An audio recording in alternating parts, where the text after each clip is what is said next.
All right, so I am inside the coach. This is the motor access hatch, and we have our new exhaust donut installed and the exhaust pipe hooked back up to the muffler. And it is muffling, because obviously you can hear me in here. And she's just purring right along like a little kitty, like a 455 cubic inch kitty.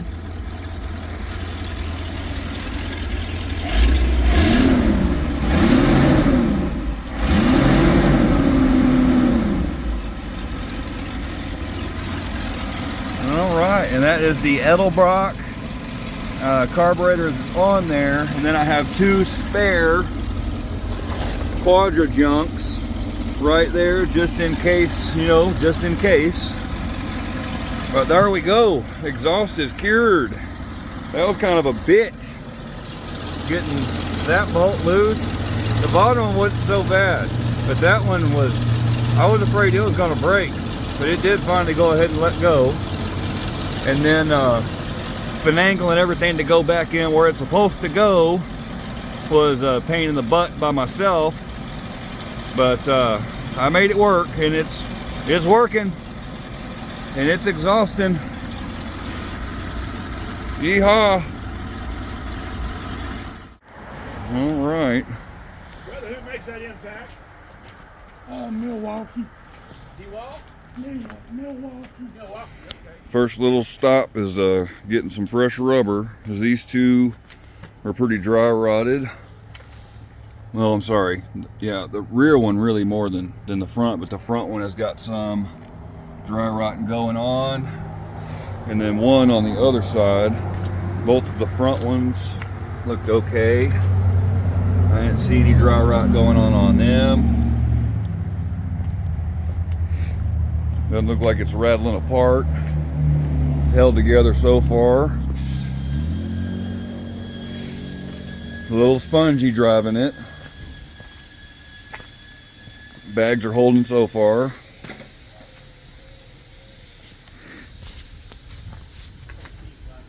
Got the boy in here whining. A little weird, huh, Capone? It's weird for that house rolling down the road, isn't it? Him and I have both been in here full time since March 10th. This is our home.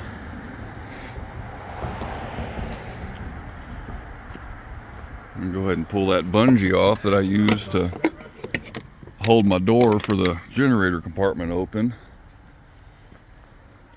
I'm gonna probably need to get some tape, because I don't have either the keys wrong for the locks on my two little doors. That is the freshwater fill door, and that is the city water and the shore power access door, and I can't get them to work on the door key, and I just ran out of time to get replacements. Well, yeah, first time she's gone down the road in about 3 years. At least made it 10 miles to the tire shop, and we are at State Line Tire, just on the Georgia side of the Georgia-North Carolina border.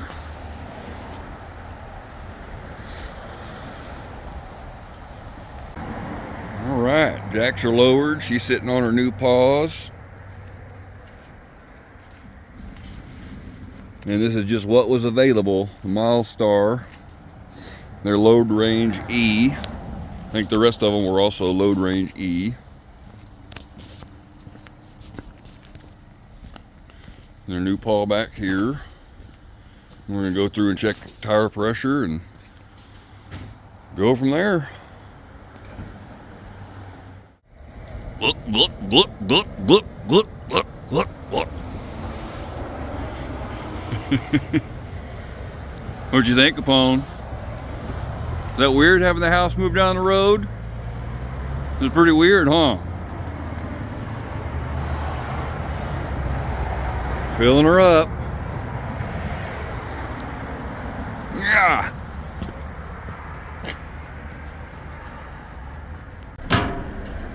Oop, it just clicked.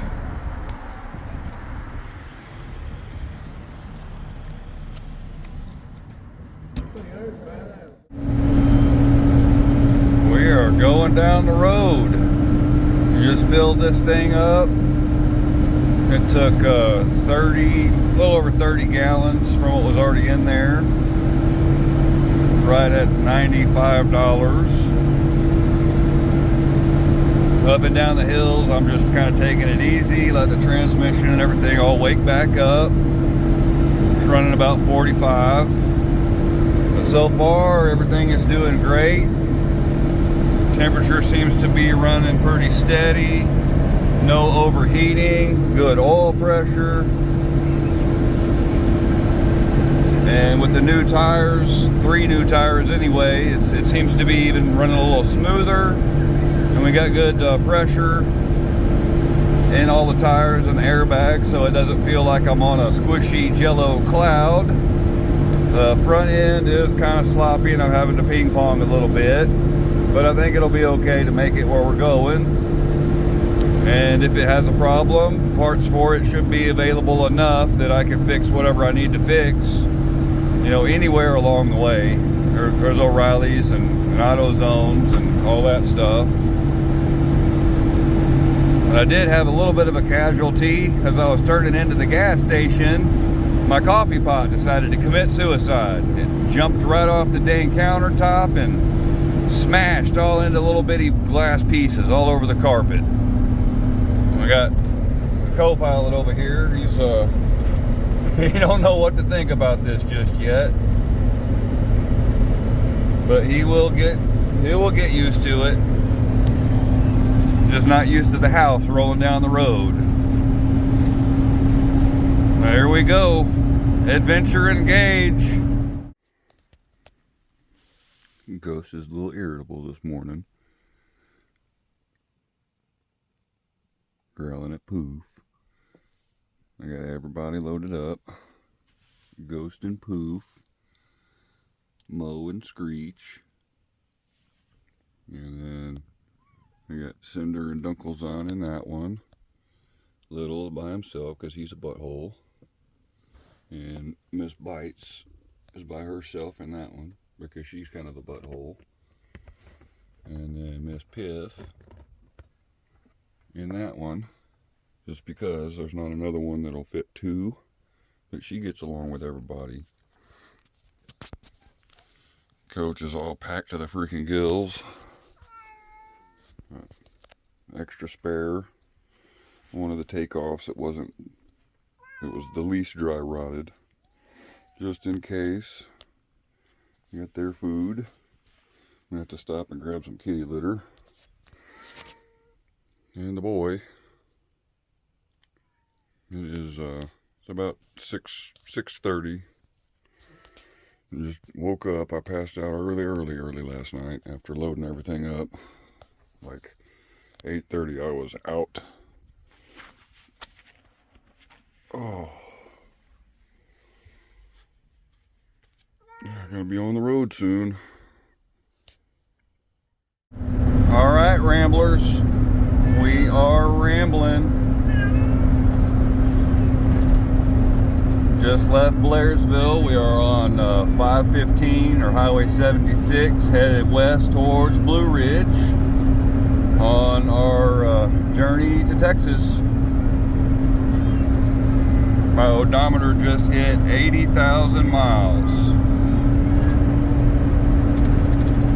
Transmission seems to be waking up some. It did finally shift up into third.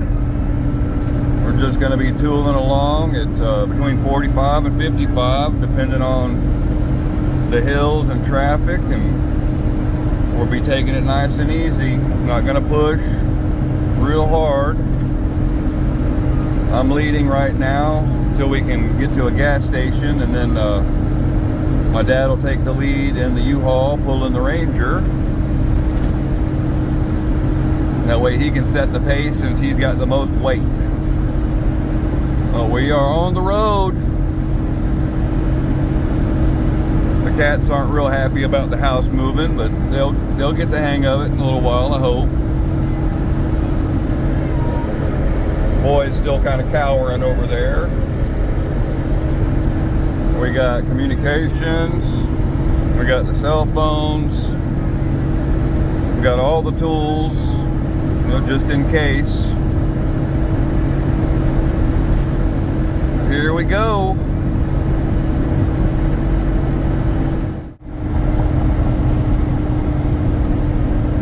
Alright, we're just about 50 miles in. Wanted to catch some of the last real good mountain views from the road while we still got them. They're going to be gone soon. Going to be out of the mountains.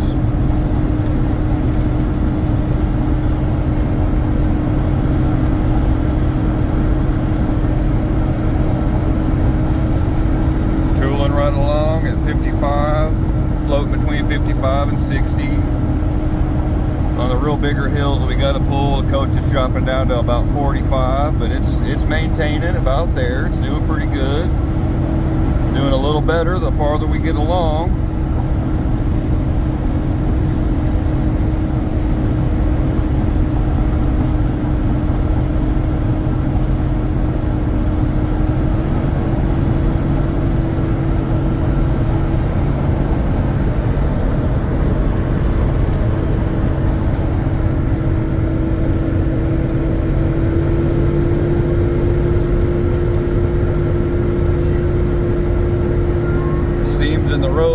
Kind of suck. We're just on the other side of the west side of LJ.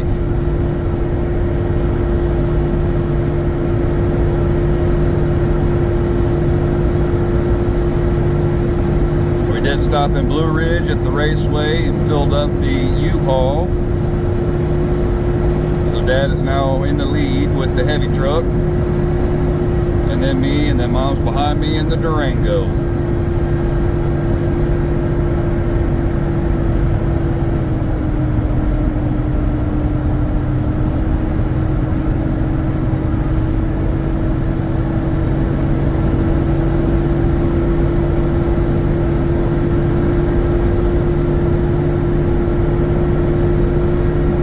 Boy's still not real happy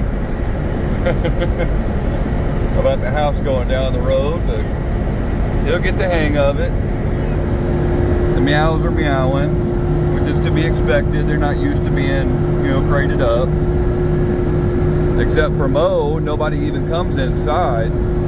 They all just want to be outside. But they're doing pretty good, you know, much better than I expected them to.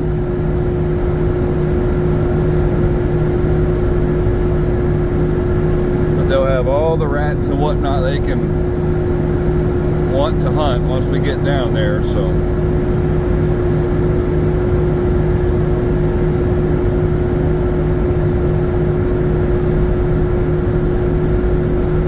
Seems like each hill we hit, we're doing a little bit better and a little bit better. We didn't even slow down from 55 on this one. Transmission's waking up nicely. Now this evening when we stop, I'm going to go through and check all the pertinent fluids, and may even just go ahead and do an oil change. And if the transmission fluid's looking nasty, I might just do a transmission flush too. You know, soft flush, drain it, and then fill it with fresh. I'm not going to try and pull the pan in a parking lot somewhere. It's not leaking now. I don't want it to leak. But we will check and make sure that they are in pretty decent health.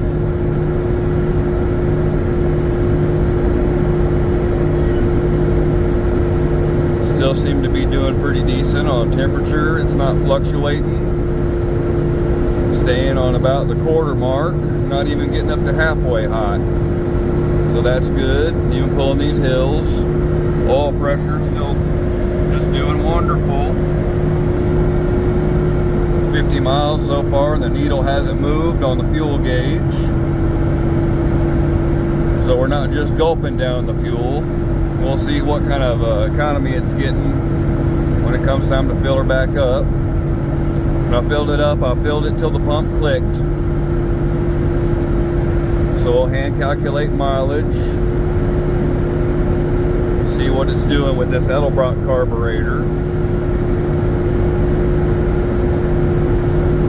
But sounds pretty smooth.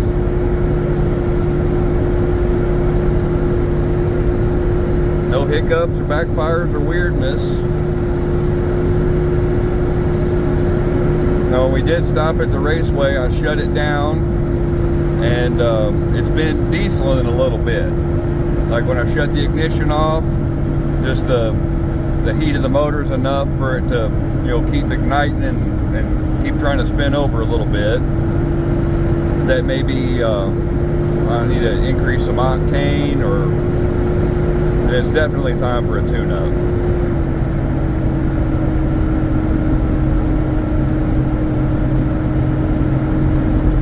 As long as we're not overheating or nothing, I'm just going to run.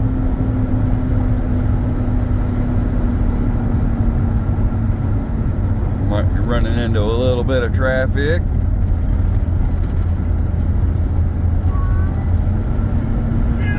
It's okay, meow. That shortcut back there over to I-36 wasn't the one that we missed. Alabama state line. We are out of Georgia. 121 miles into the trip so far, and we have consumed 1/4 tank of fuel at 121 miles up and down the hills, and having to pull the hills, and lots of start and stop and go at the stoplights kind of traffic. But we are meandering on down the road. One state down. Still got some hills, but they're Alabama hills now instead of Georgia hills.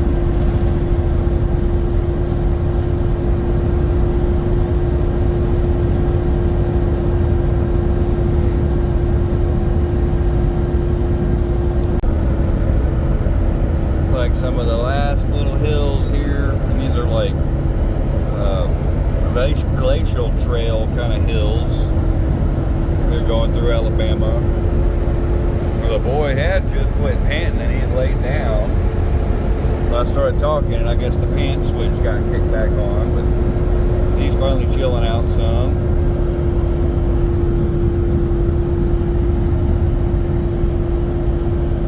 Still just trucking right along.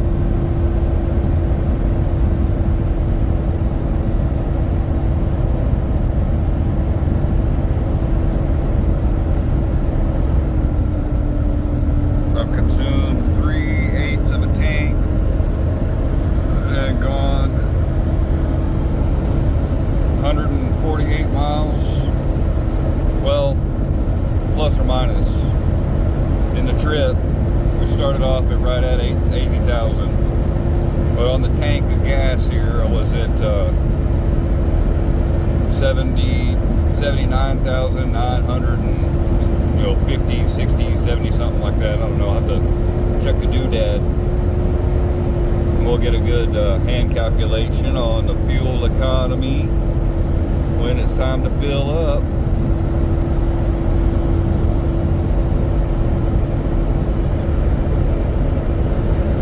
Rolling hills.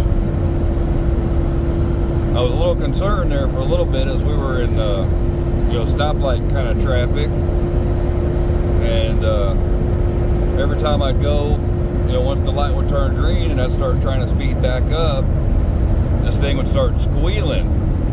Right about the time it was trying to shift gears, and I was starting to get concerned that maybe the transmission was having some issues. It's shifting kind of hard, but I think the squealing is just a belt and not the transmission, so I'm feeling a little better about that. And I think it just needs some fresh fluid, but we'll check it this evening. I mean, it's not slipping or anything. It was just kind of shifting kind of later than I'd like anyway, but again, I'm not too familiar with this transmission. That Oldsmobile Toronado front wheel drive. It's a 3-speed.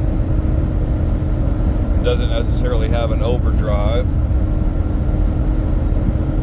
So I'll have to do a little bit more investigating and reading and educate myself on it. You feeling a little bit better, bud? Yeah.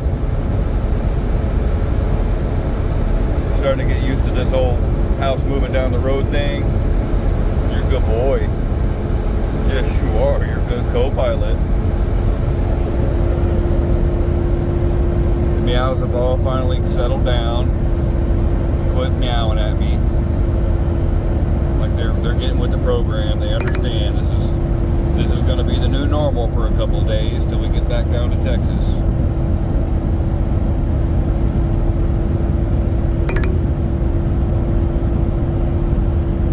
Check back here in a little while. Alright, we have made it to Birmingham, Alabama. Right about 220 miles so far into the trip. And I am down to what looks like to be a quarter of a tank. And we've been trucking along a little bit faster, float between 55 and 60.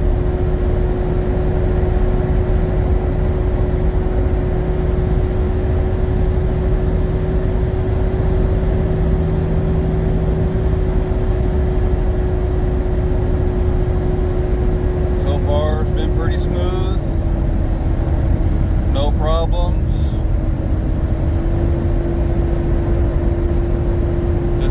Have had to make a couple of pit stops for potty breaks, and the last one we had to stop at was right after a potty and food break to clean windshields. So the windshield on the U-Haul was glaring my dad's eyes out of his head, and mine was kind of, once we're hitting the sun and it's, you know, there weren't no clouds, I was getting some glare on some streaks and whatnot on my windshield, so we addressed that. It's been pretty smooth trucking since then.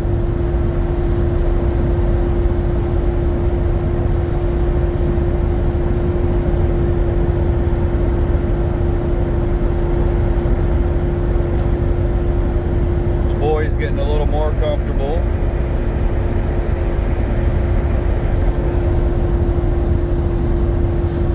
Gone from a nervous pant and the nervous look in his eyes to a little more content, just kind of watching the scenery, which is good. You're a good boy. You're a good boy, Capone.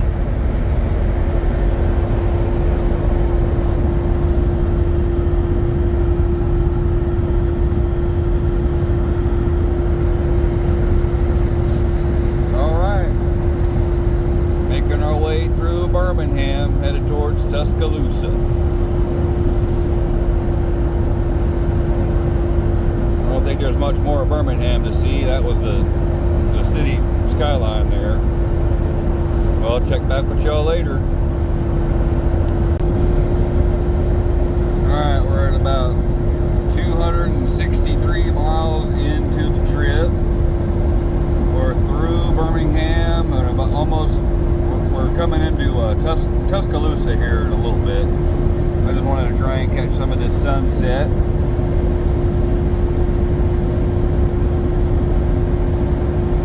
real pretty.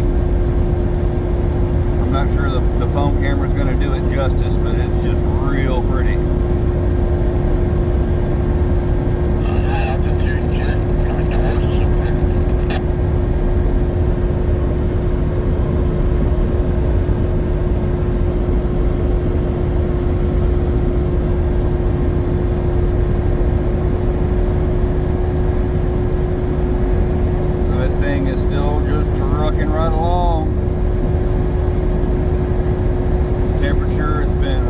Solid. Oil pressure has been rock solid. No flutters. flickers, and the last time we had to start back from a stop, even my little squealy squawk kind of stopped a little bit. It was just happy to go ahead and shift gears.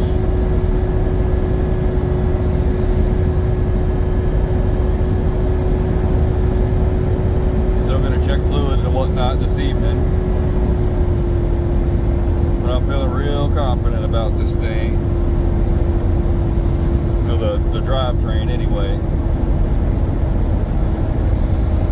Now the 3 tires that did not get changed, I can feel them at certain speeds. I can feel the flat spots as they get to where all 3 of the flat spots are hitting at the same time. It gets a little vibrating. But other than that, it's pretty smooth. It'll definitely be time to go ahead and put shocks on it. That might take out some of the bumpiness. And I for sure need to rebuild the front end to take some of the slop out of the steering. But it'll get me there as is, unless of course something breaks. But if it does, that just gives me the excuse to fix it, and that'll be fixed. But anyway, I just wanted to catch some of this sunset. It's pretty. We'll check back again later.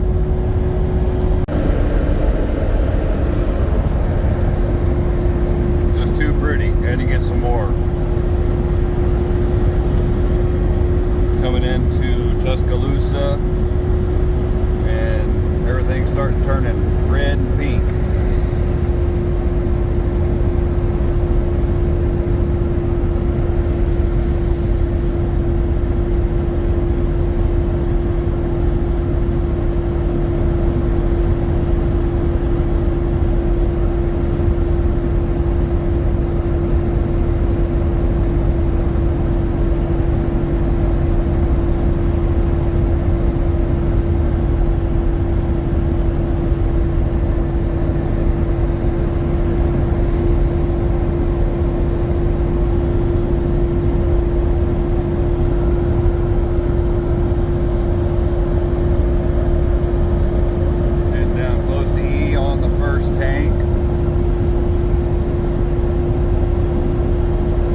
Just under half a tank on the reserve. Last time I looked at it. We can go a pretty good ways longer. We'll see how far we want to push though for this day of the trip. Today is the 31st. December 31st, last day of the year. So we will be celebrating New Year's on the road somewhere, wherever we stop at. I'll be in probably a Walmart parking lot or something somewhere.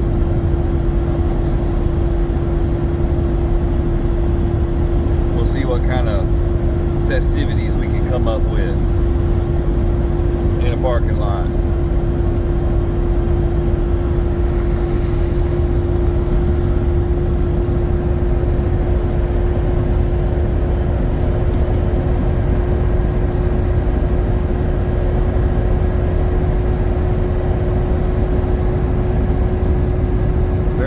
Sunset though.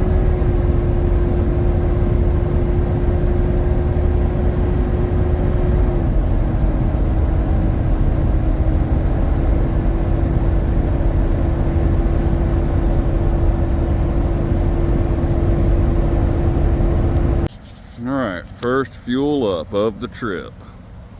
Stopping at Love's right at Utah, Alabama.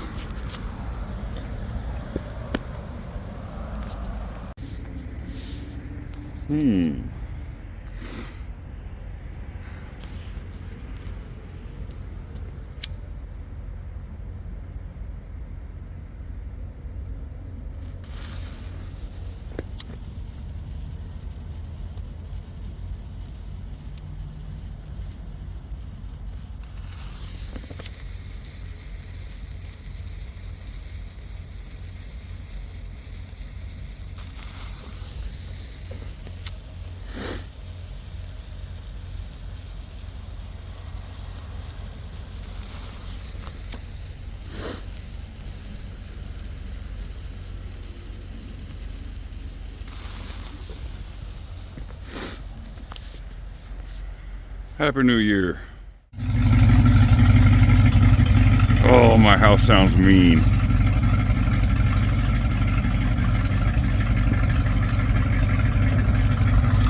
Is your house a hot rod? Blub, blub, blub, blub, blub, blub, blub, blub, blub, blub, blub, blub, blub.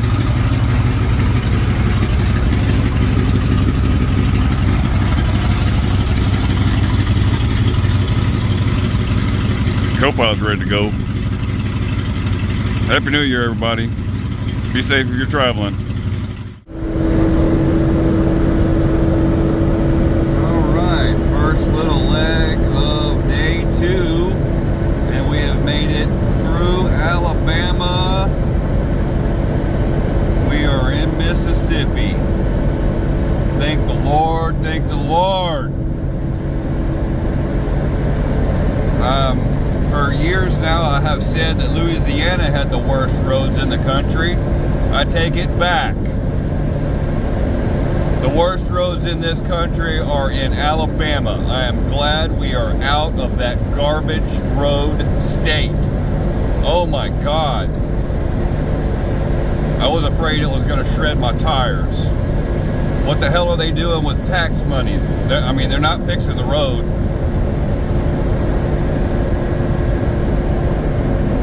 This is much better. Oh my God, this is so much better. But we got a nice clear day. I see it slowly ocean back up.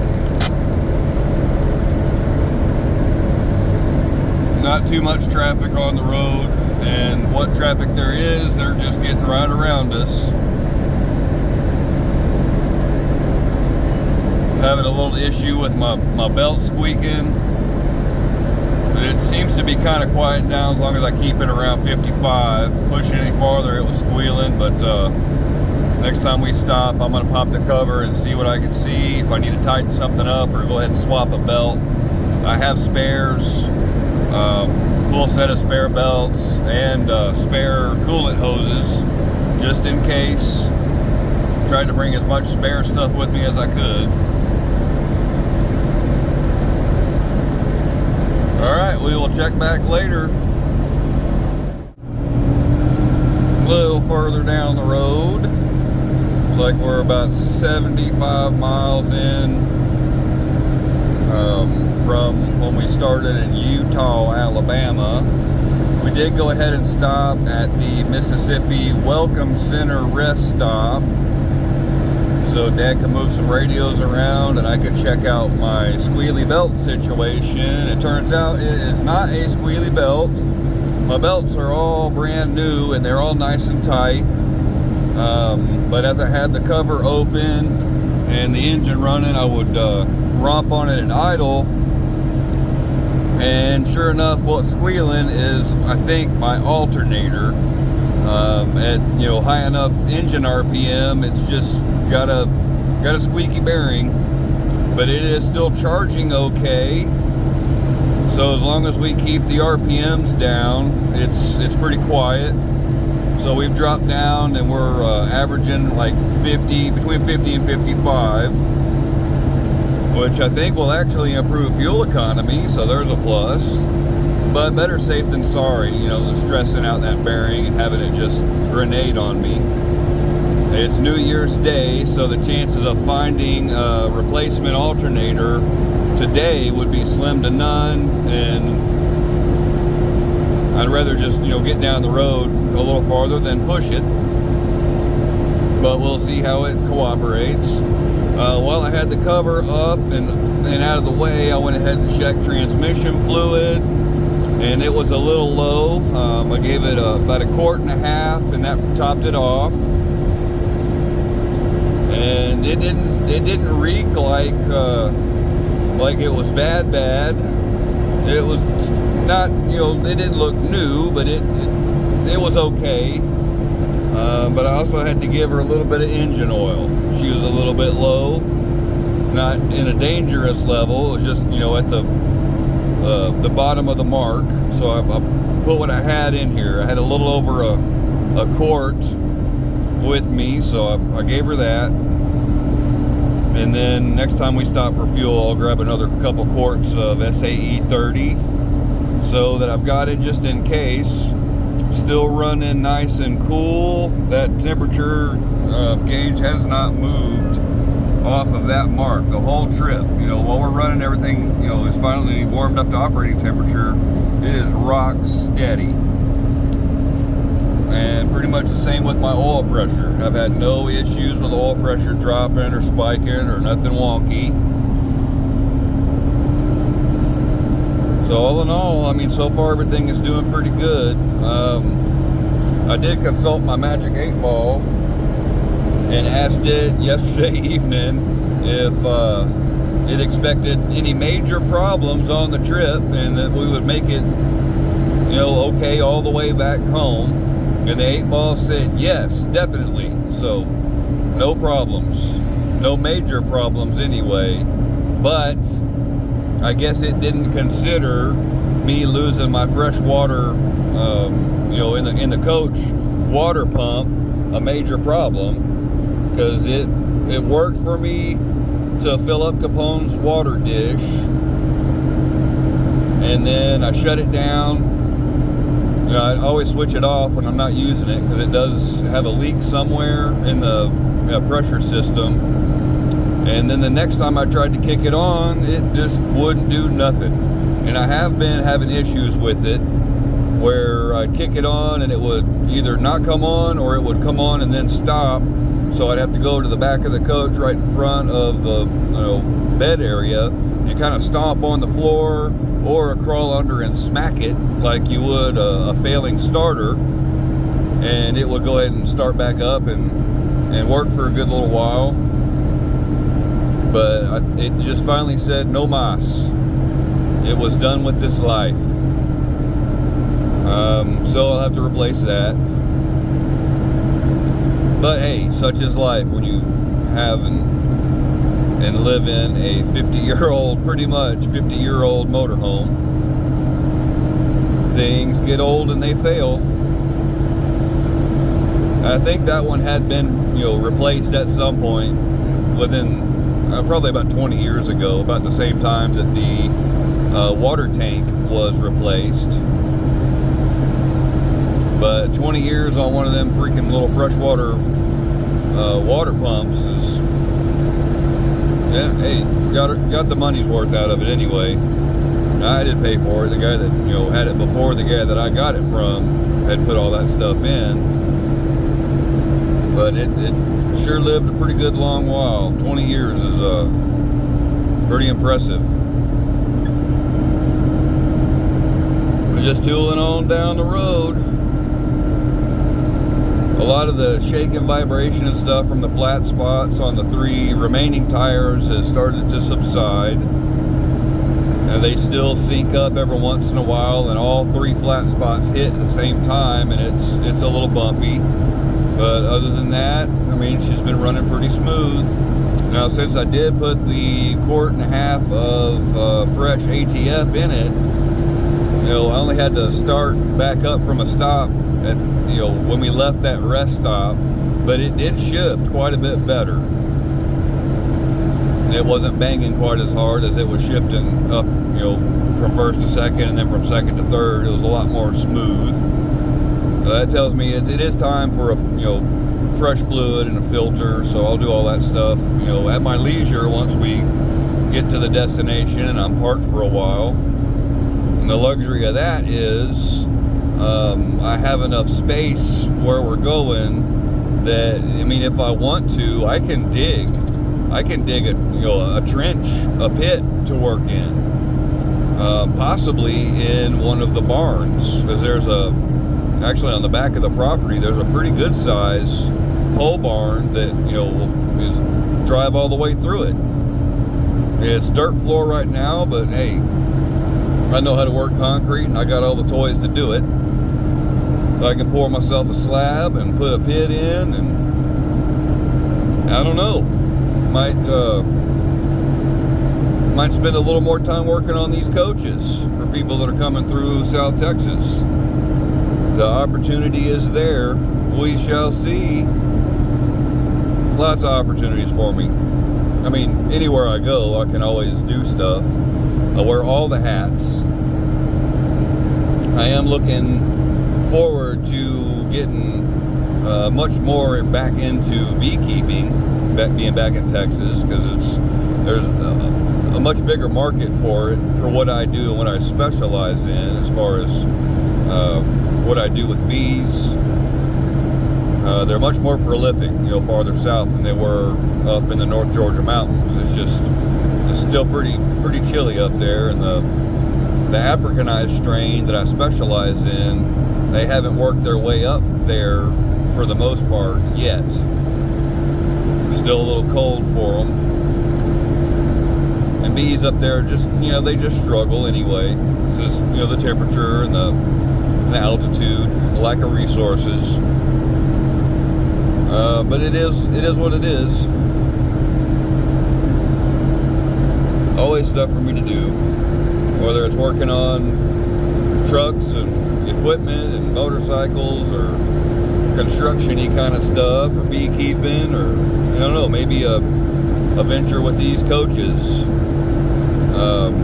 And there's always something to keep me busy. Not that I do it for money, but I mean that opportunity is there too.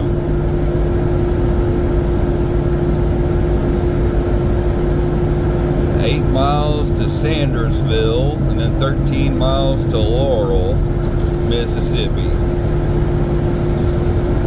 And again, oh man, these roads are so much better than Alabama. I dread having to drive through that state again. But I will be. There are people in North Georgia now that I consider family, and I'm very close with them, and I will have to go back and visit and keep in touch as much as possible. Because eventually, I mean, years down the road, hopefully, I don't want it to be rushed, but eventually I will be moving back to North Georgia. That's where my soul feels home. I am sold, S-O-U-L-E-D, in Blairsville, Georgia. It's just the people, the scenery, the atmosphere, weather. We have, I mean, the seasons are actual 4 seasons, and they're, kind of temperate. Nothing crazy about any of them. Summers aren't too hot, winters aren't too cold, not too much snow. All around, and the roads there, for as big into motorcycles as I am, that's just the place. I've been all over the place. I've been all over this planet, and that's the best roadways and scenery, and I mean, just all together. I'm in love with the place. My soul is in love with that place. But I mean, that'll be a chapter way on yonder down in the book. I don't want it to rush for sure, because what that means. But for now, I'll be just trying to do my best to help take care of my folks, so they can keep doing and take care of the property and the place, and get it cleaned up and organized, and kind of maybe make it productive and do something with it. It's like 6 acres just sitting there overgrown right now, but there'll be plenty of video, all that stuff. It won't be this one. This is just going to be the collage of the little clips of the trip, and then we'll get into all that later, all the different projects and craziness we got going on.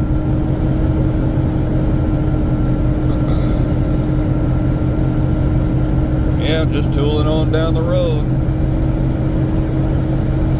enjoying the scenery. The boy's kind of finally got it figured out. He's relaxing now. Got his little slow pant going on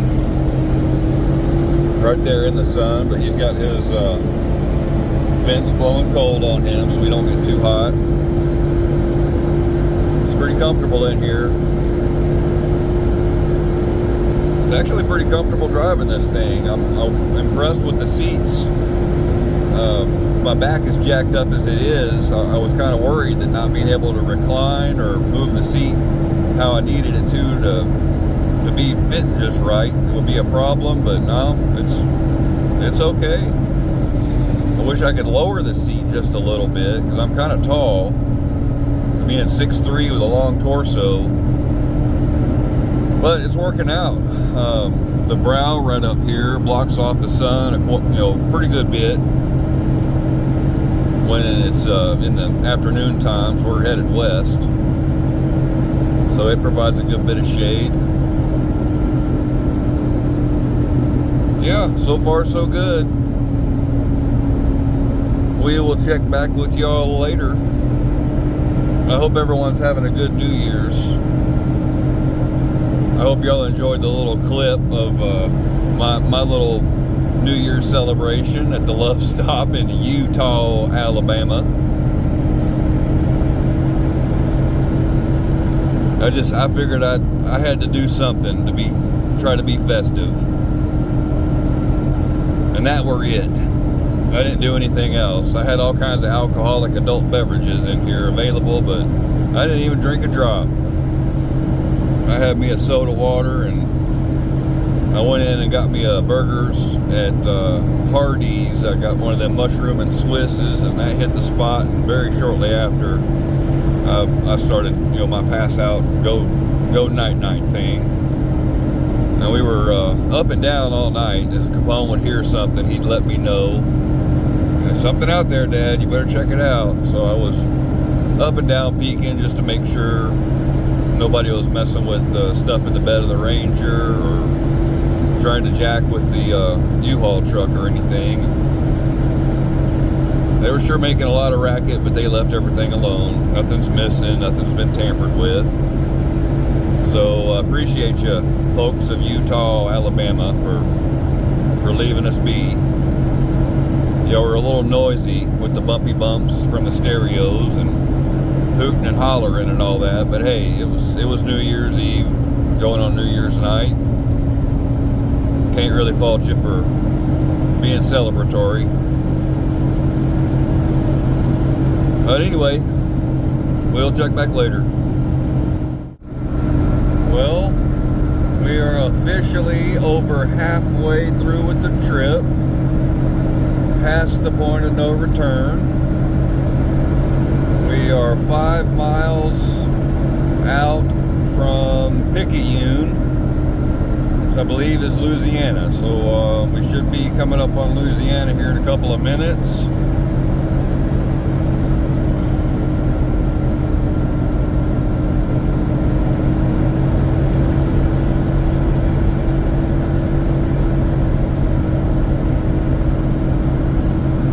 Did just stop again at a Love's, I don't know, about half an hour back, trying to find a radio because one of the handhelds died and there is no charger for it, so the fix for that is just replace it.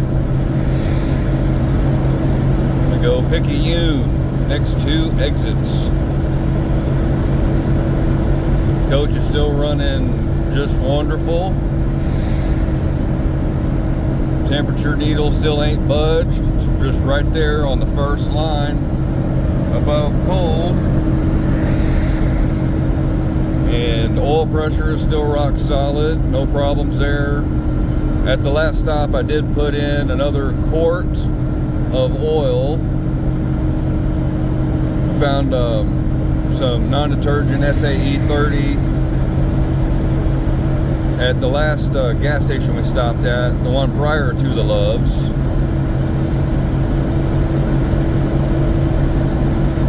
Because we had to stop and pick up a fuse. Needed a 5-amp bus fuse for one of the radios and the lead truck.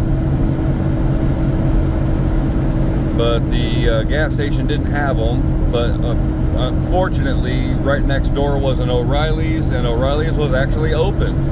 I was kind of floored that they were open on New Year's Day.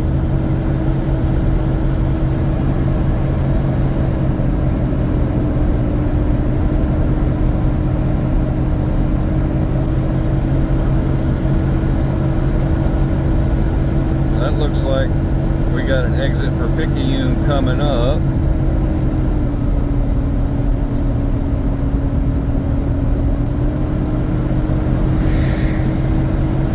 Now at the Love Station, unfortunately, they did not have any handheld radios in stock.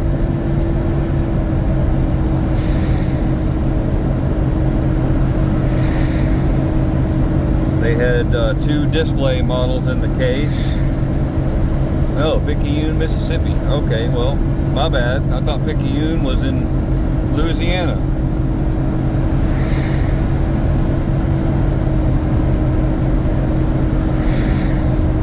But the Loves there said that 30 miles or so down the road was another Loves. So when that one comes up, we'll be stopping there again to see if we can pick up a radio.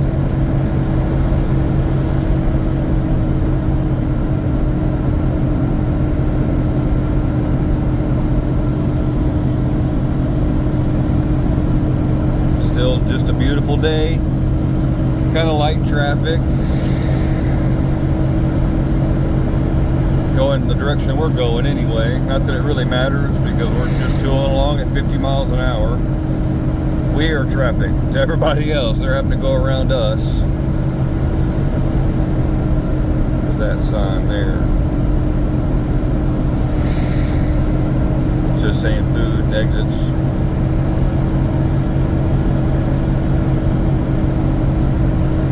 Anyway, a little update. Check back again when we're crossing into Louisiana.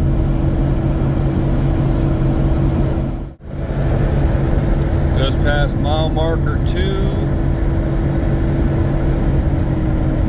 which means we got 2 miles till we cross the border into Louisiana.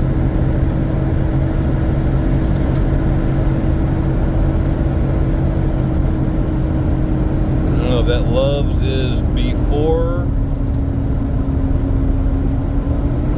I think that Loves might be before. I think we're stopping there to hunt for a radio. No, we'll see. If it's before or after. It sure don't look like it's 2 miles. Mile and a half or whatever.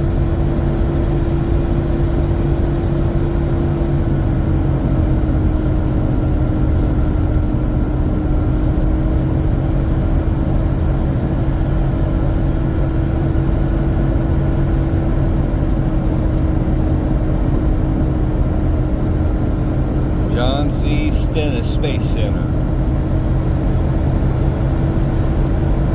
Exit 1.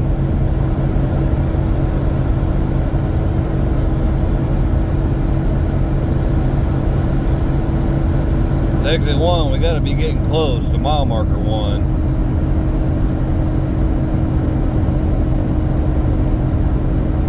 Let's see, now we're going to get to that Loves.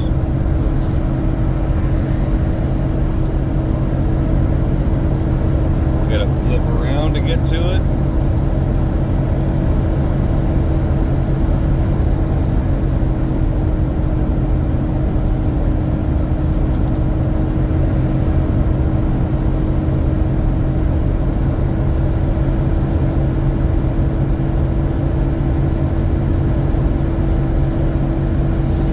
We'll just leave it video until we cross the border. How about that?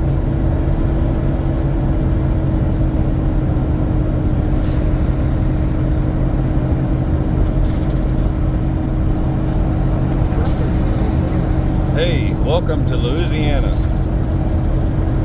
Louisiana, we are in you.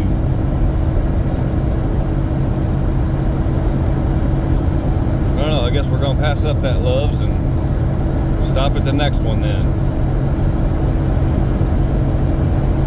Well, where was the dang welcome to Louisiana sign? I didn't see it when we crossed over the bridge.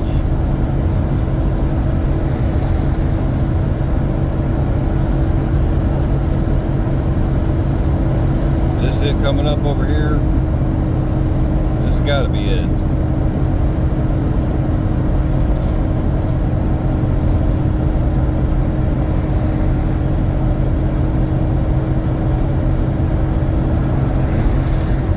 Yeah, there we go. There's the welcome to Louisiana sign right there. Bienvenue à Louisiane.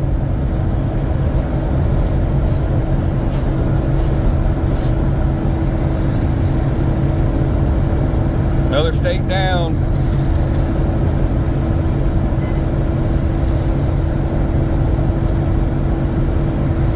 Alright, traffic's getting crazy, so catch y'all later. Alright, day 3.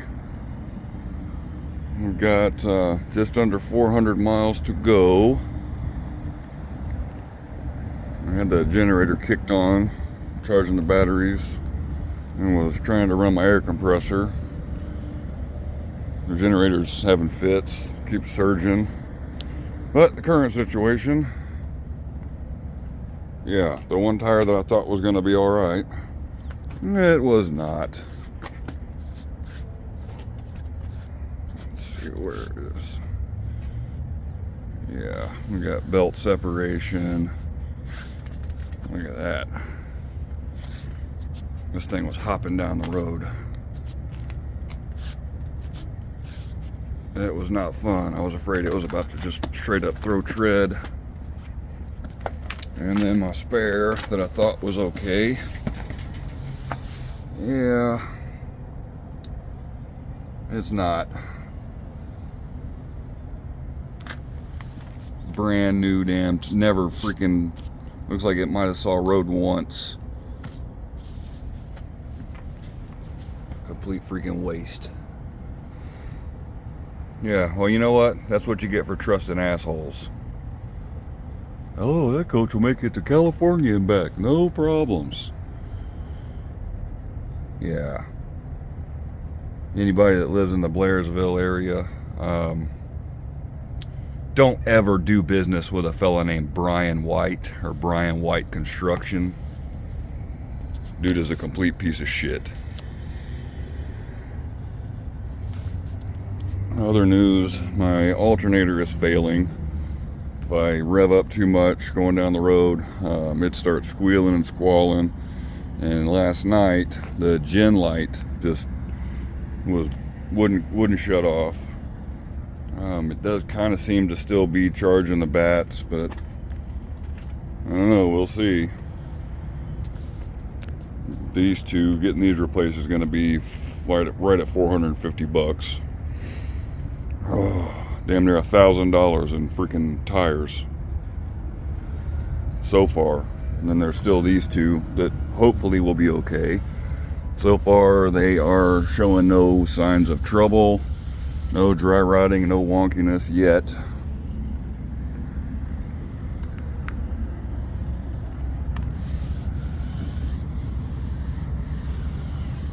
No weirdness going on with them.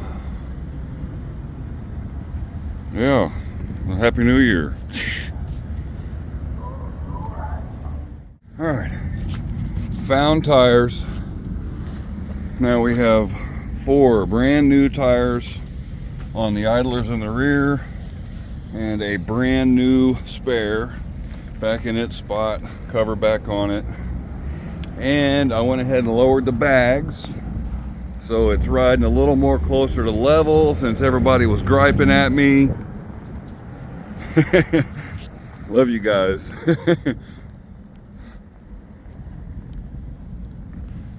Us GMCers got to stick together. Hey, and if y'all don't tell us, we don't know. You know, for us noobs. So hopefully this will help it track a little straighter and might be able to fit a little bit more fuel in the tanks, because I'm about to have to go fill up.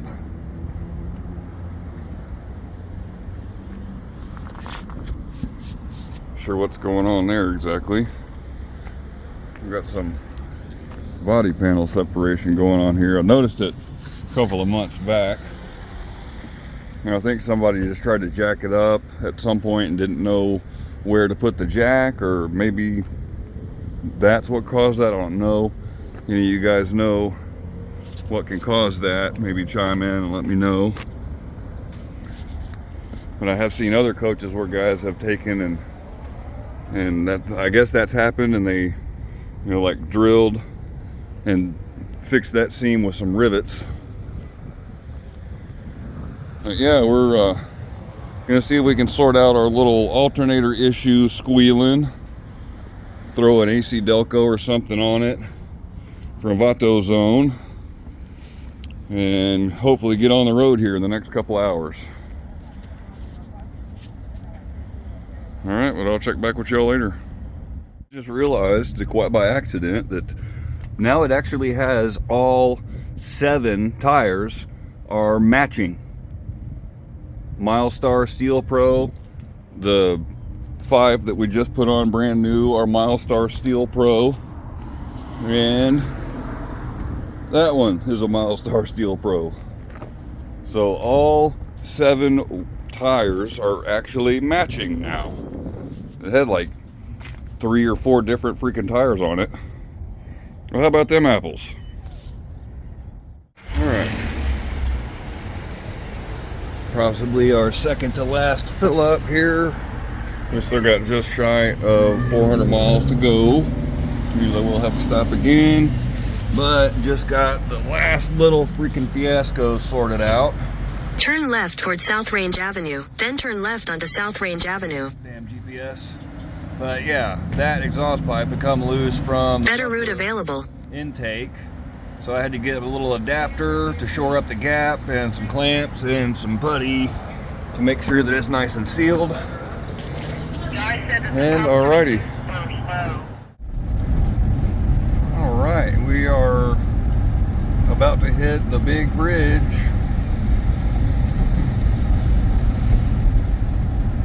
And I guess this is still in Baton Rouge, or must be, 'cause we haven't gone that dang far yet.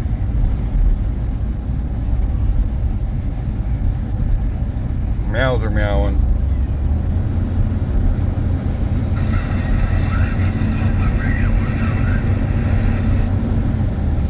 And we just filled up about, I don't know, 20 miles, between 13 and 20 miles ago. I hadn't flipped over to 1600 yet.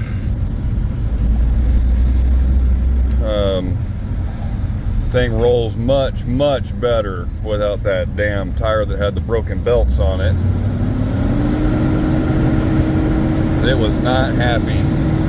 And then with the exhaust cured, you know, it's amazing how much quieter this thing is when the down tube coming from the exhaust manifold going into the muffler is actually going into the muffler. It was crazy loud.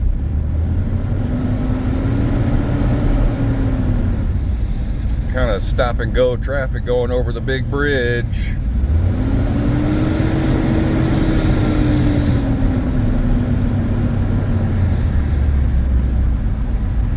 Hoping this will be less stressful than the very first time I did it. Pulling an overloaded 6x12 U-Haul tandem axle trailer behind my 4-banger 5-speed 95 Ranger. And I had another vehicle actually with my dually, my F350 crew cab 7.3 power stroke dually on a car hauler. And by the time I got to the top and over, they were just cresting and came up over the radio talking about, man, there's some kind of, you know, burning chemical smell, maybe from one of these plants or something. And I had to come back over the radio and say, no, that's my clutch you're smelling. It sucked. But this ain't too bad. Hey, man, she's doing really well. Just pulling right along. Basically from a stop, and I mean, we're back down to 25, but it's just doing fabulous. How about that?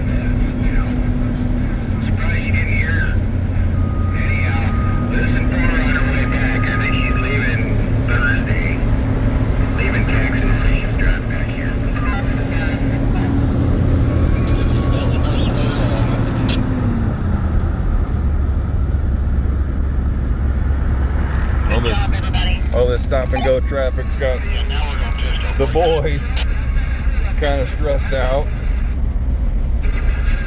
But he'll calm down once we get rolling along at a constant pace again. So all the stop and go, slowing down and starting again.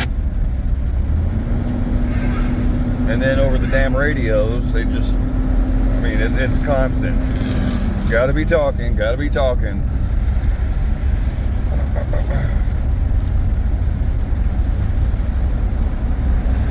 Well, hell, I was kind of stressing about that bridge, but that was nothing. How about that?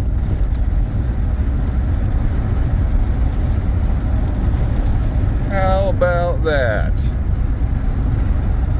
That was the big, point of stress about the whole trip, was getting over that bridge right there. In stop and go traffic at that. And that's what we did, and no freaking problem.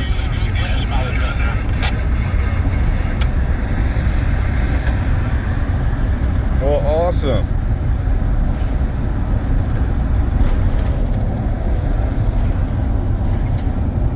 And I did lower the bags a little bit.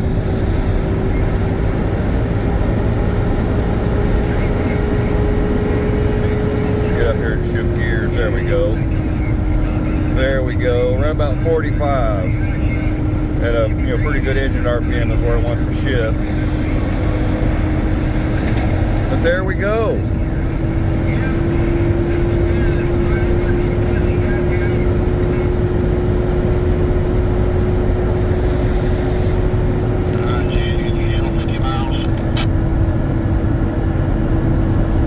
I think the plan is to stop for the night in Lafayette somewhere. There's 3 cars between me and Chris.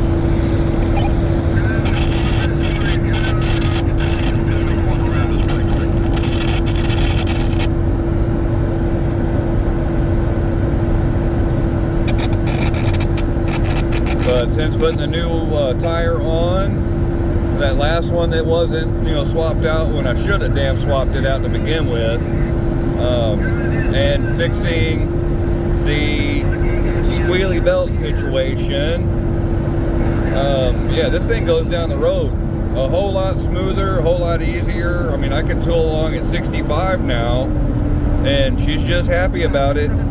But we're gonna keep it between 50 and 55 with as much weight as in that U-Haul, and it's towing everything. That's my whole life right now, other than just my basic clothes, everyday wear to wear stuff is in that U-Haul and that Ranger. My bikes are in it, all my tools are in it.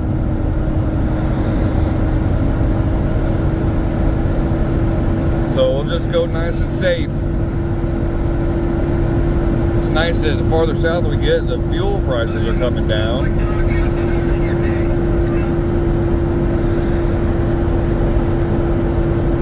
Now that we're out of traffic, I'm about to kill that damn CB. I can't stand it. All this damn radio traffic, I can't stand it. It's just too much noise, too much distraction. I don't even like talking on the damn phone, let alone talking to, random ass strangers on a radio.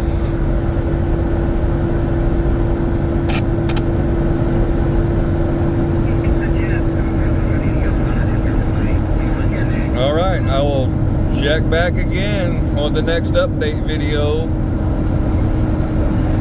Hey, thank y'all for watching, if you've been watching, and made it this far.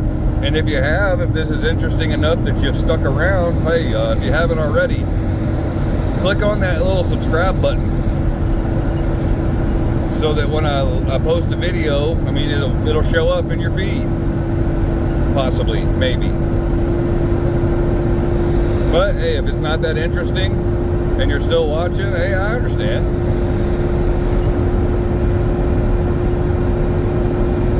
We'll catch you on a little bit. All right, we are going over the bridge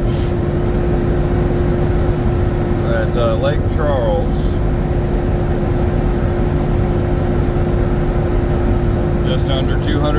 miles left in this adventure. Stayed the night at the Walmart in Lake Charles, well, one of the Walmarts at Lake Charles. And I thought about doing an oil change last night, but after cycling all the cats out, let them go potty, feed them and everything.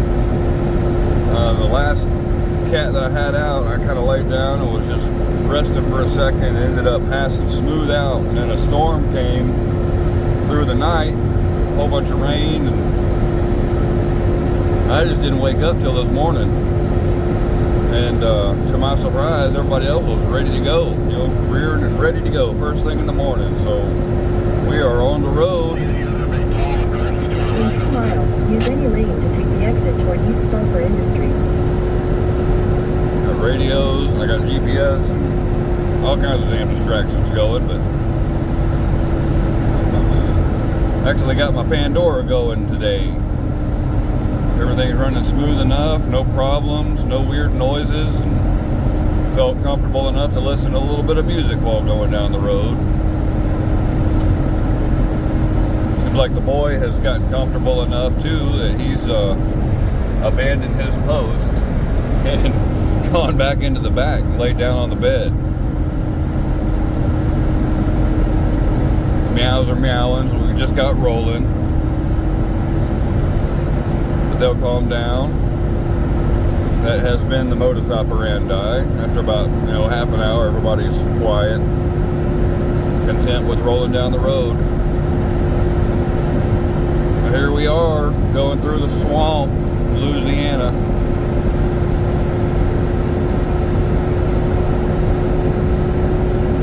Anyway, just wanted to catch going over the bridge.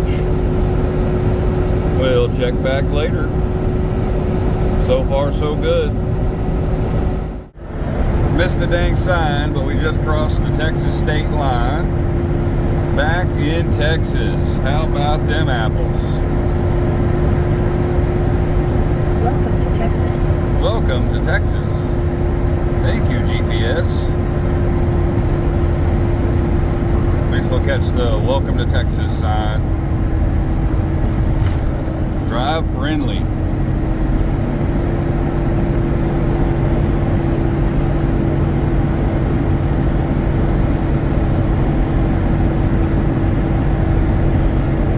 Meow. It's okay, meow.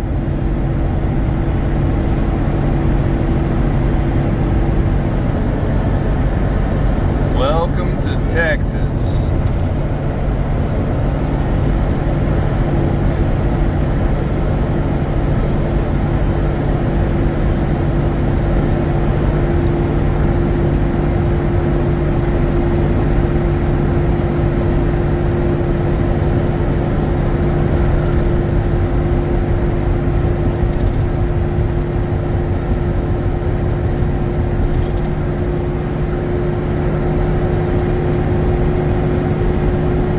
I hated to come down from my mountains, I'll tell you what, it does feel good to be back in my home country.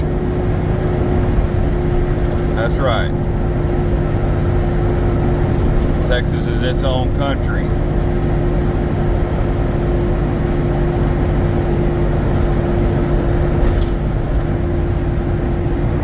Sometime soon that might be official again. We'll see how things go. Political atmosphere in the U.S. is kind of weird right now.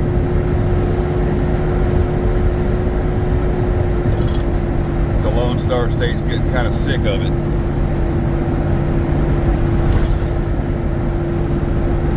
I know Governor Abbott just took some measures and steps to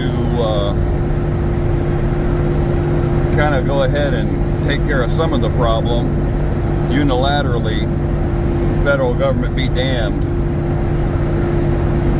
So there's a big problem right now with a literal invasion happening in Texas on our southern border. And where I am going is right in the super highway of it. There's been some incidents here recently in that neck of the woods directly related to this invasion.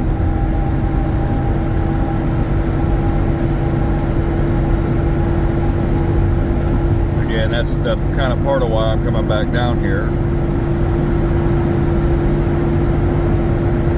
I don't typically get real political on my channel. Kind of keep my political opinions to myself for the most part, other than griping about the economy going to shit, the dollar being worth absolutely nothing. The people steering this ship just are unqualified, have no idea what they're doing, or they do and it's on purpose.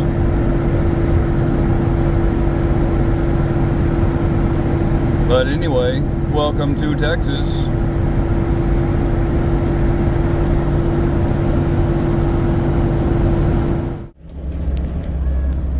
All right, down to half a tank of fuel. Went ahead and stopped at Stuckey's in between Beaumont and Houston. Go ahead and fill up while we're here. Folks needed to stop for a potty break, and Capone sounds like he probably needs to pee, but just freaking smooth sailing. Actually tooling along between 55 and 60. Since we're back in a civilized country, all the roads are just smooth as glass. Yeah, you can come over and babysit. I need to go TT. Yeah. Gotta go sit with their little purse dog. Because Mom's gonna go sit with the purse dog. All right. After you go, I'll go. Well, I'll check back after we fill up, and we'll do a calculation real quick. This thing seems to be doing really, really well on flat ground with fresh tires on fuel economy. But I'll get a hand calculation and we'll see what we're doing. Check back with Joe in a bit. All right. Filled up to the very tippy top at 71828.5, and she took, well, can't see it, 26.165 gallons, and we're getting back on the road. Just starting to see the silhouette of the Houston skyline up there in the distance. We are coming into H-Town, Goat Army.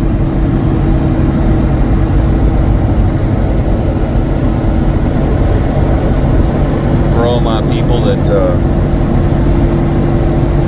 I talked to on Crash Test Goat live stream,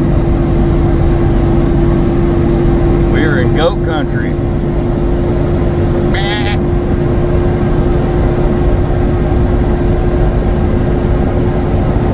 Better yet,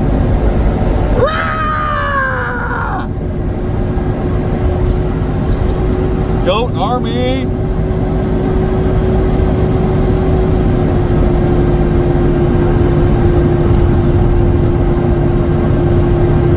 Try and get a little better shot of it once we're getting a little closer.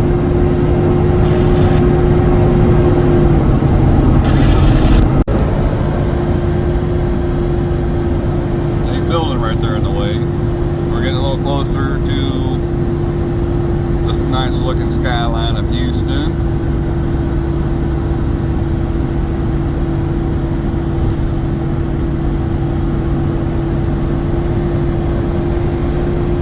Traffic's not too bad coming into town on 10 so far, and it's like right at noon.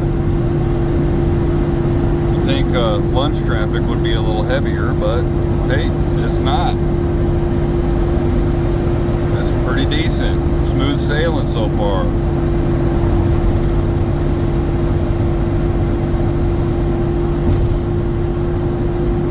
I used to hate driving through Houston on 10, but after living so close to Atlanta for 5 years, this is nothing. Them people in hot Atlanta are nuts, and selfish. Just animals. They're all rabid animals.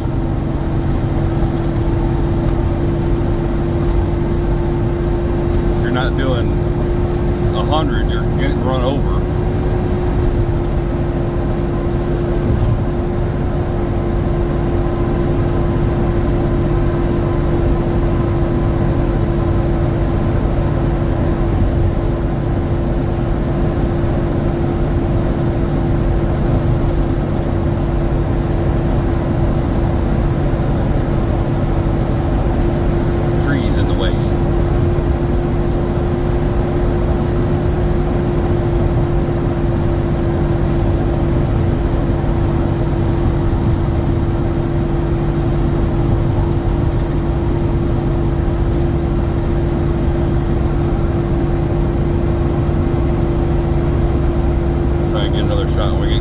Better view.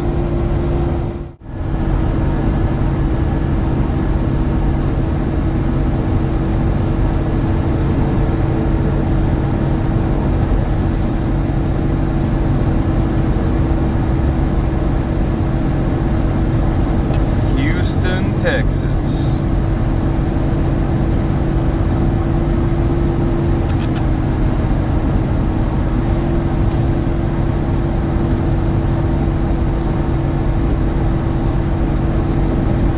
Getting on I-69 or 59 south here, coming directly up. Quarter mile, use the left 2 lanes to take exit 7708 for US 59 south.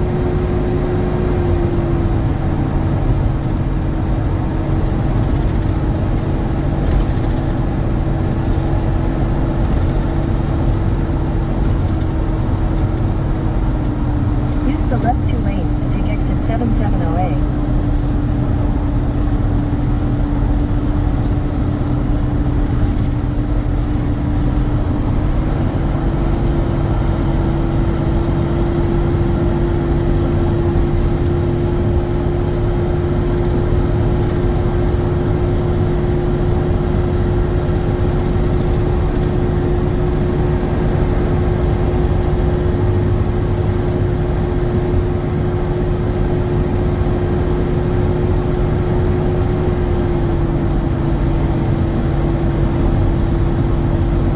Isn't that a pretty city? Quarter mile, keep left. Follow signs for US 59 south.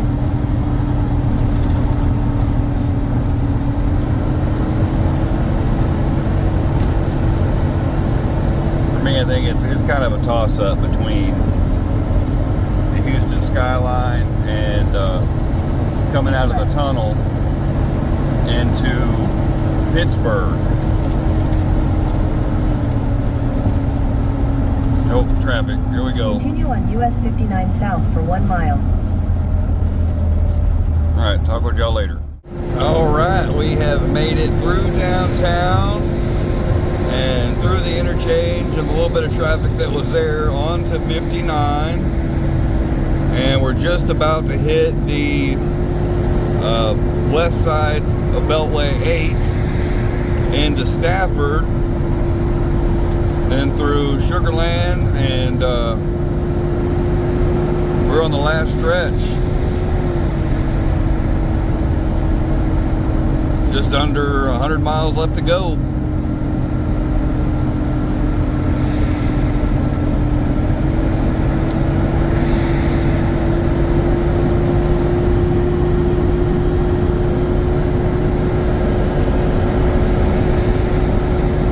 Still smooth sailing.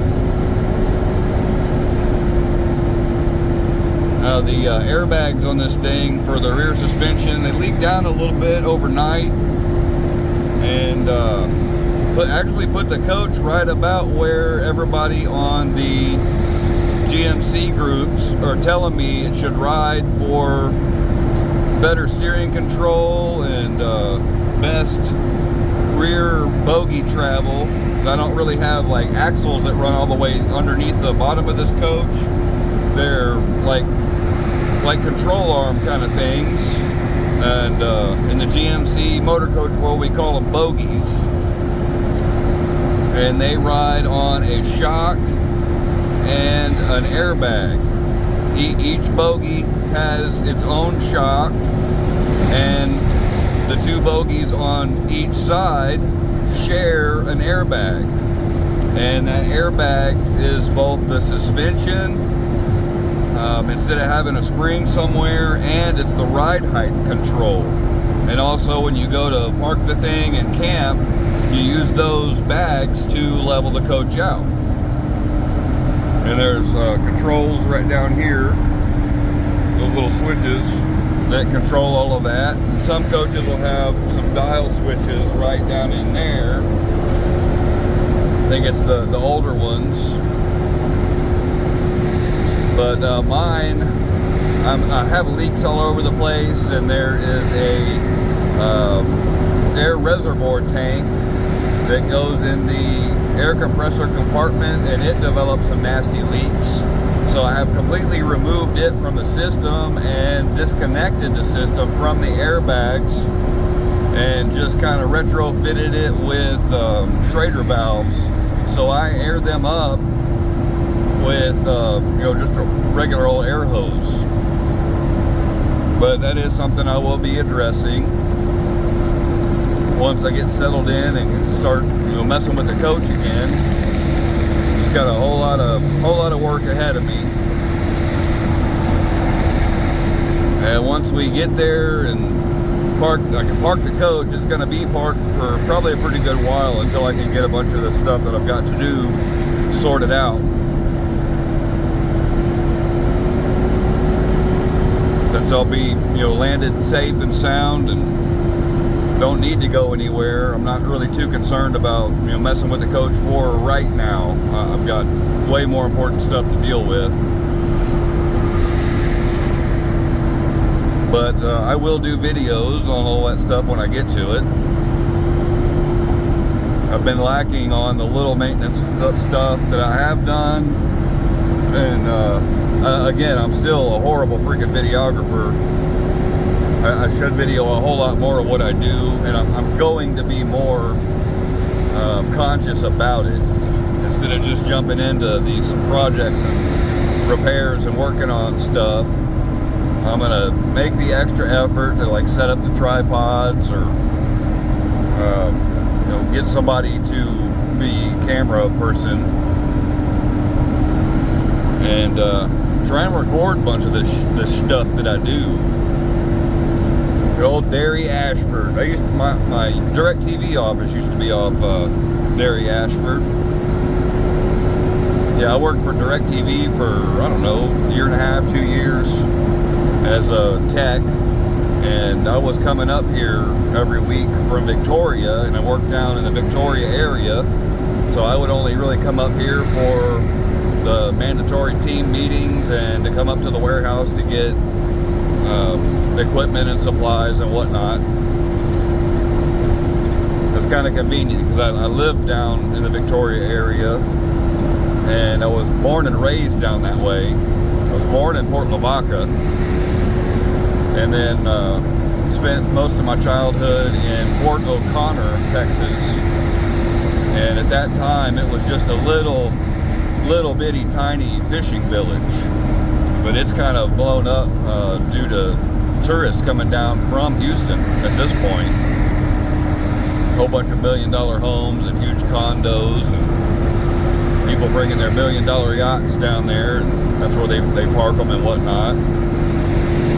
It's gotten so bad that, a bunch of the locals have had to leave because of they've been priced out. They can't afford the taxes. My folks actually had a house there. It was a house on stilts that survived the nastiest hurricanes that have gone through and whatnot, and ended up having to sell it. It was just too expensive to keep it for it being just a vacation or beach house. But that's, going on a rant about something that's completely off the subject from the trip here. But yeah, still super smooth sailing. And now that we're on much smoother roads, it's even smoother. It's like riding in a Cadillac on a cloud, on a glass puck, on wet Teflon. That's Put it that way, nice and smooth.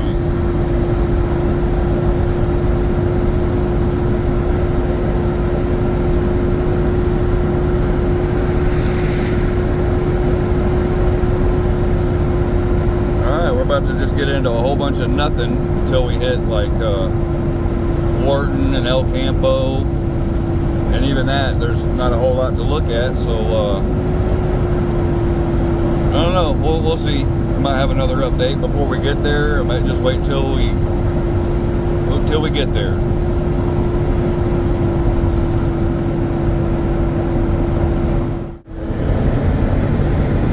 Alright, we are still on 59, coming through the bustling metropolis of El Campo. Almost there. Still been just smooth sailing, no problems, hiccups, wonkiness, no squeaks, no squalls.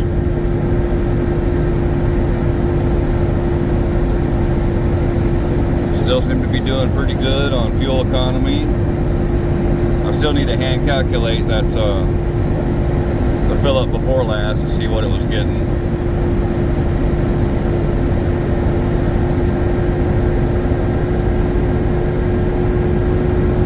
Not much longer, we will be arriving.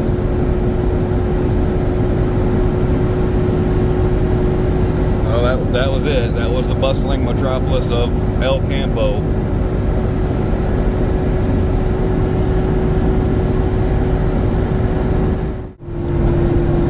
Alright, we have made it through Ganado, and we are crossing Lake Texana.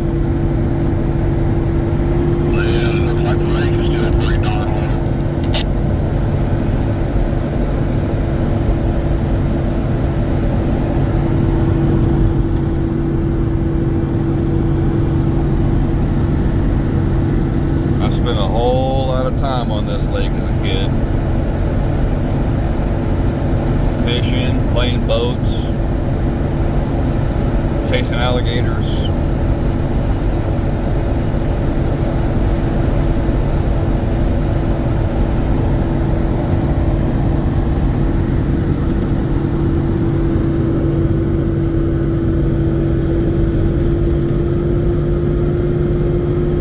Lost a pair of glasses in that lake out over in them trees when I was a kid on a boat.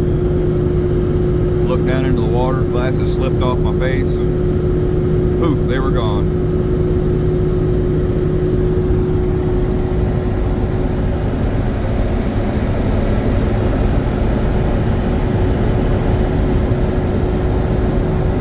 Nearing the end of this journey.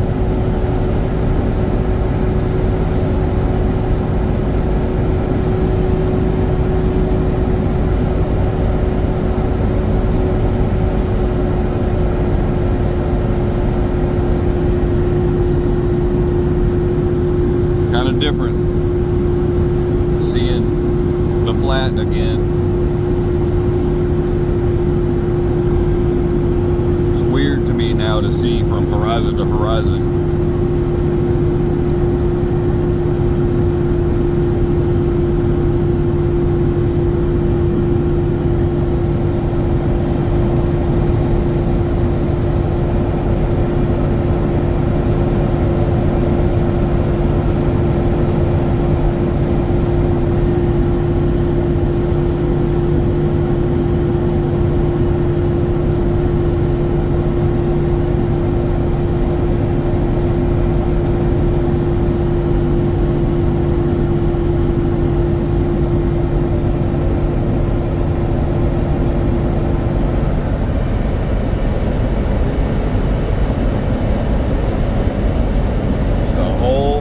Nothing for miles and miles. But we are coming up on the airport right here on the left where I learned to fly planes.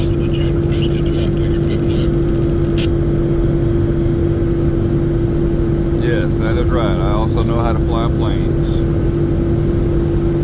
I do freaking everything. Chris, if we do that, you're going to we have made it to the destination city, the absolute bustling metropolis of Edna, Texas. Look right there. That is the church that I grew up going to. Folks ran out to the house to make sure that we have space and whatnot to park everything and get situated. And while I am waiting on them, I just went and had to go visit that place right there, because it's been 5 years since I've had me some Whataburger. I got my large vanilla shake, I got large order of onion rings and fries, and a patty melt. And the boy gets to try Whataburger for the first time. Hey, you ready for a fry? Can you sit? Yeah. Yep, y'all saw it first here, guys. The boy approves. Yeah, is that good stuff? You want another one? Oh, yeah. All right, I'm gonna sit here and enjoy a little bit of this Whataburger. And again, we have arrived at it. Now at 71,975 point somewhere between 8 and 9. And from the last fill up, we're down to 3/4 of a tank. And I still need to go ahead and hand calculate that previous fill up.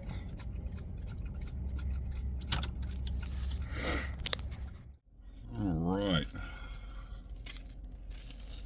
First bite of Whataburger in 5 years.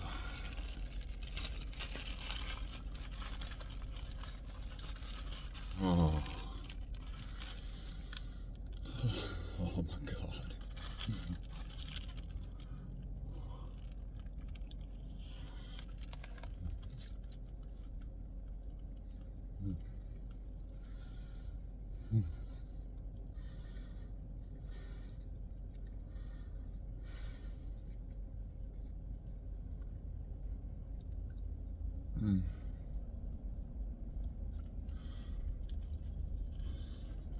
Oh. Taste bud orgasm.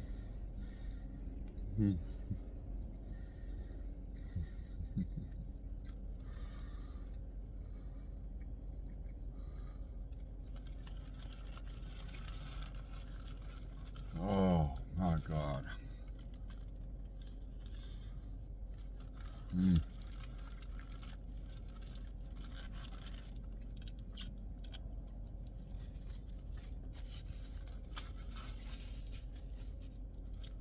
Oh, fear is alleviated. That is exactly like it's supposed to be.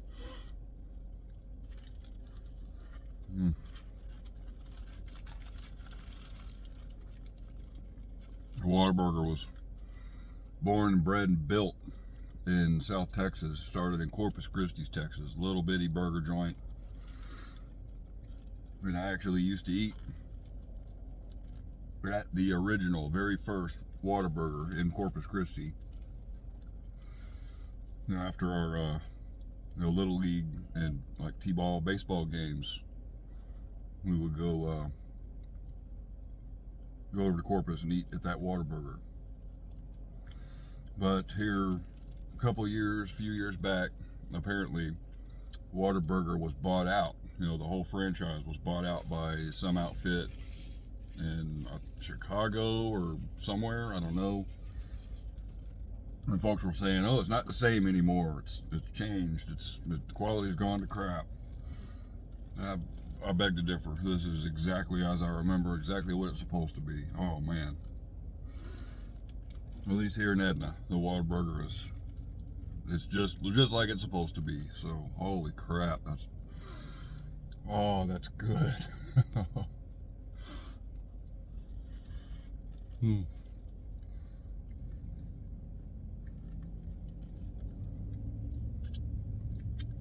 Mm-hmm.